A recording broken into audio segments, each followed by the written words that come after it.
السلام علیکم ورحمۃ اللہ۔ سورہ بقرہ مدنی صورت، تیسرے سپارے کا چوتھا رکوع، آیت نمبر 264۔ اعوذ باللہ من الشیطان الرجیم، بسم اللہ الرحمن الرحیم۔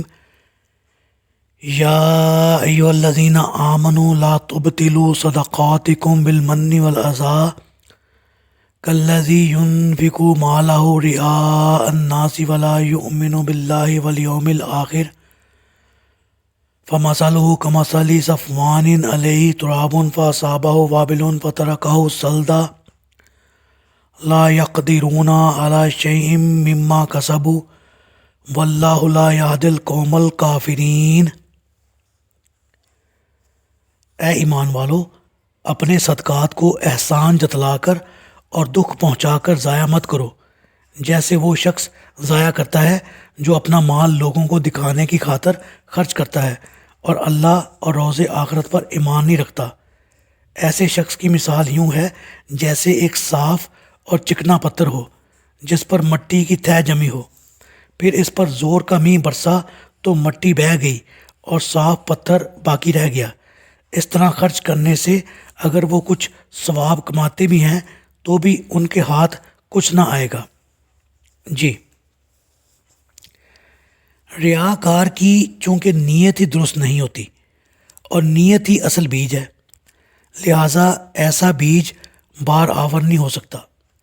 اس کی مثال اللہ تعالیٰ نے یہ بیان فرمائی جیسے ایک صاف چکنا سا پتھر ہو جس پر تھوڑی سی مٹی پڑی ہو، اس میں وہ اپنا بیج ڈالتا ہے اور جب بارش ہوتی ہے تو پانی مٹی کو بھی بہا لے جاتا ہے اور بیج بھی اس مٹی کے ساتھ بہہ جاتا ہے، لہٰذا اب پیداوار کیا ہو سکتی ہے؟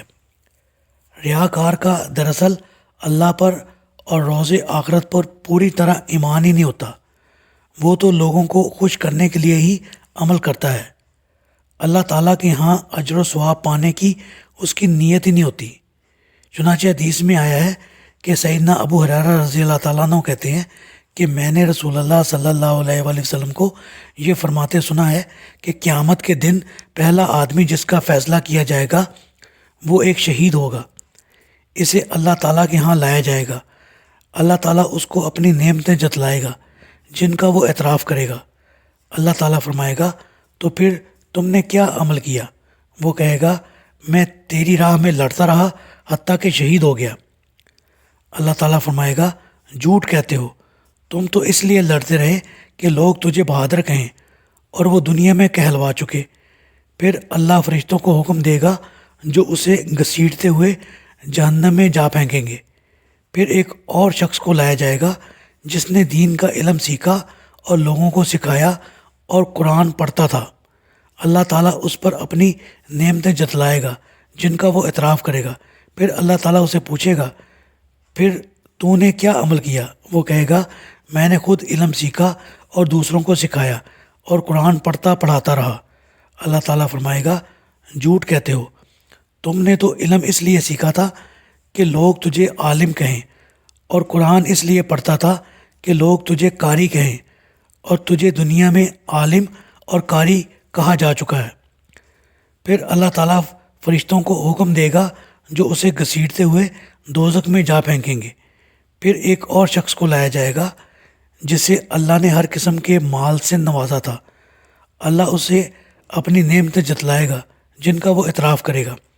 پھر اللہ اس سے پوچھے گا پھر تو نے کیا عمل کیا؟ وہ کہے گا میں نے ہر اس راہ میں مال خرچ کیا جس میں تو پسند کرتا تھا۔ اللہ تعالیٰ فرمائے گا جھوٹ کہتے ہو، تم تو اس لیے خرچ کرتے تھے کہ لوگ تمہیں سخی کہیں اور وہ تم کو دنیا میں کہا جا چکا۔ پھر فرشتوں کو حکم ہوگا جو اسے گھسیٹتے ہوئے جہنم میں جا پھینکیں گے۔ اللہ تعالیٰ سے دعا ہے اللہ تعالیٰ ہمیں آخرت پر پورا ایمان رکھنے اور خلوص نیت سے عمل کرنے کی توفیق عطا فرمائے، آمین۔